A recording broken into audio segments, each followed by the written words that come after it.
Assalamualaikum teman-teman, lanjut ke rangkuman materi selanjutnya yuk. Kali ini kita ngebahas tentang asuhan persalinan normal. Tapi sebelum ke materi, jangan lupa di subscribe dulu ya. Untuk materi ini sepertinya sudah di luar kepala semua ya teman-teman. Jadi saya akan bahas sekilas-sekilas saja. Persalinan merupakan proses alamiah, namun agar proses persalinan dapat dilewati ibu bersalin, perlu dilakukan asuhan persalinan oleh bidan dengan pemberian asuhan persalinan. Asuhan persalinan normal adalah tindakan mengeluarkan janin yang sudah cukup usia kehamilan dan berlangsung spontan tanpa intervensi alat. Persalinan dikatakan normal jika janin cukup bulan 37-42 minggu, terjadi spontan, presentasi belakang kepala, dan tidak terdapat komplikasi pada ibu maupun janin. Asuhan persalinan normal bertujuan agar proses melahirkan berjalan bersih dan aman, sehingga angka kematian maupun kecacatan ibu dan bayi berkurang. Asuhan persalinan normal diindikasikan bagi semua wanita hamil karena merupakan proses fisiologis. Teknik persalinan normal tidak ada yang khusus karena persalinan terjadi secara spontan tanpa bantuan alat. Tenaga kesehatan membantu pasien yang akan melahirkan sesuai dengan tahap kala persalinan. Tenaga kesehatan harus memastikan asuhan persalinan normal terjadi secara bersih dan aman. Persiapan yang dilakukan sebelum memberikan asuhan persalinan normal. Yang pertama, persiapan pasien.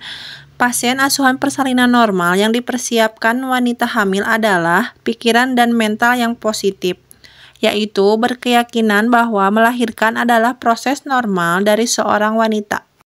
Pasien juga memerlukan asupan makanan dan cairan yang cukup. Selain itu, mendapat dukungan emosional dari suami dan keluarga merupakan juga hal penting. Kedua, persiapan alat. Alat yang dipersiapkan yaitu sarung tangan, apron, kateter urin, spuit, partuset, cairan antiseptik, benang jahit, kain bersih untuk bayi, sanitary pads, dan obat-obatan. Yang ketiga, posisi. Posisi pada saat kala 1, ibu dibiarkan di tempat tidur dengan posisi sesuai keinginan ibu agar merasa nyaman, namun dapat disarankan agar ibu berbaring miring ke kiri. Pada kala 2, sebaiknya ibu berada di meja bersalin agar dapat diposisikan setengah duduk dan litotomi. Posisi ini dipertahankan hingga janin dan plasenta lahir. Lanjut ke kala 1. Kala 1 dimulai dengan kontraksi uterus dan dilatasi serviks. Terbagi menjadi 2 fase, yaitu fase laten dan fase aktif. Fase laten adalah pembukaan serviks 1-3 cm dan berlangsung sekitar 8 jam. Sedangkan fase aktif adalah pembukaan serviks 4-10 cm berlangsung sekitar 6 jam. Pemeriksaan yang perlu dilakukan pada kala 1 adalah yang pertama tanda-tanda vital, yang kedua kontraksi, ketiga DJJ, dan 4 pemeriksaan dalam. Lanjut ke kala 2. Kala 2 merupakan fase dari dilatasi serviks lengkap 10 cm hingga bayi lahir. Pada kala ini, pasien dapat mulai mengejan sesuai instruksi penolong persalinan, yaitu mengejan bersamaan dengan kontraksi uterus. Proses fase ini normalnya berlangsung maksimal 2 jam pada primipara dan maksimal 1 jam pada multipara. Tindakan persalinan normal pada kala 2 adalah 1. Persiapan melahirkan kepala bayi. 2. Jaga perineum dengan cara menekannya menggunakan satu tangan yang dilapisi dengan kain kering dan bersih. 3. Jaga kepala bayi dengan tangan sebelahnya agar keluar dalam posisi defleksi. Periksa apakah ada lilitan tali pusat pada leher. Jika terdapat lilitan, maka dicoba untuk melepaskannya melalui kepala janin. Jika lilitan terlalu ketat, maka klem dan potong tali pusat. Lanjut ke persiapan melahirkan bahu bayi setelah kepala bayi keluar dan terjadi putaran paksi luar.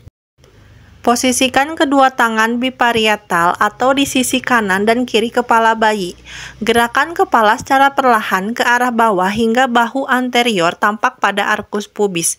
Gerakan kepala ke arah atas untuk melahirkan bahu posterior. Pindahkan tangan kanan ke arah perineum untuk menyanggah bayi bagian kepala, lengan, dan siku sebelah posterior, sedangkan tangan kiri memegang lengan dan siku sebelah anterior. Pindahkan tangan kiri menelusuri punggung dan bokong dan kedua tangkai kaki saat dilahirkan. Lanjut ke kala 3. Kala 3 adalah setelah bayi lahir hingga plasenta keluar. Asuhan persalinan yang dilakukan pada kala 3 adalah periksa apakah ada bayi kedua, suntikan oksitosin IM pada lateral paha ibu atau intravena bila sudah terpasang infus. Pasang klem tali pusat 3 cm dari umbilikus bayi, lalu tali pusat ditekan dan didorong ke arah distal atau ke sisi plasenta, dan pasang klem tali pusat kedua sekitar 2 cm dari klem pertama. Gunting tali pusat di antara kedua klem, hati-hati dengan perut bayi.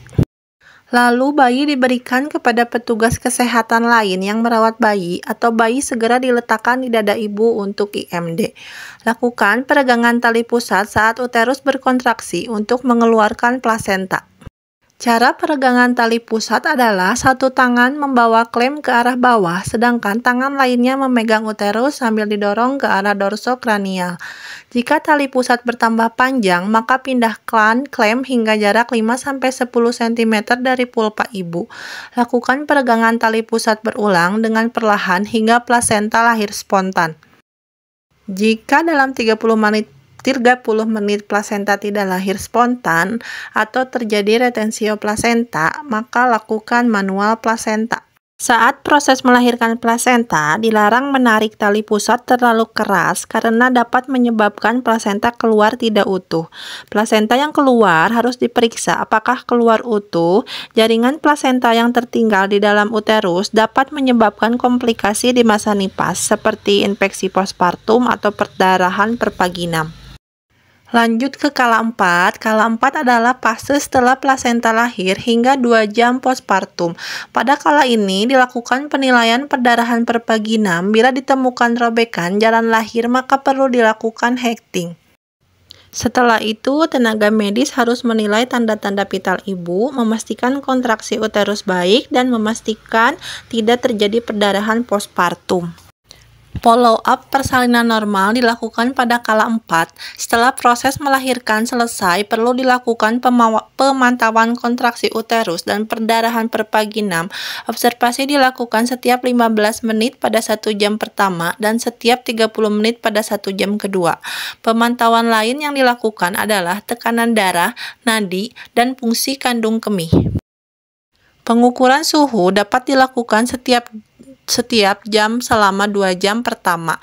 Perhatikan tanda bahaya yang muncul pada ibu setelah melahirkan, seperti perdarahan perpaginam yang semakin banyak, tanda syok, tingkat kesadaran, perubahan pola napas seperti dyspnea atau tachypnea, demam, sepalgia dengan pandangan kabur, nyeri dada, gangguan urin, nyeri pada perineum disertai tanda infeksi, dan bau pada cairan vagina. Sekian rangkuman tentang materi asuhan persalinan normal. Kurang lebihnya mohon dimaafkan. Jangan dilupa subscribe, like, dan komen ya.